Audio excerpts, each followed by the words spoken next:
কত সুন্দর গাজা শহরটাকে কয়েকদিনের ব্যবধানে মাটির সাথে মিশিয়ে দিয়েছে।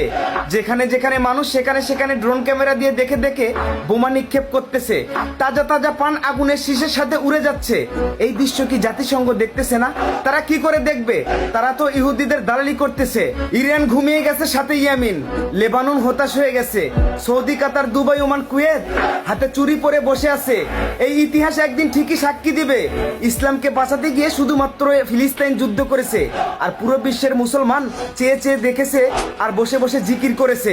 রাসূল সাল্লাল্লাহু আলাইহি সাল্লাম ভবিষ্যৎবাণী করে গেছে, শেষ জামানার সর্বশ্রেষ্ঠ মুসলিম জাতি ফিলিস্তিন, এবং তাদেরকে যারা সহযোগিতা করবে। ফিলিস্তিনের এই করুণ দৃশ্য দেখার পরও যারা চুপ আছো, কথা বলতেছো না, মনে রেখো সবাইকে আল্লাহর বিচারের কাঠগড়ায় একদিন দাঁড় হতে হবে। শুধুমাত্র লাইক, কমেন্ট, ভিউর আশা ভিডিও করি না। বর্তমান ফিলিস্তিনের পরিস্থিতি দেখে কলিজা ফেটে যায়, সহ্য করতে পারি না।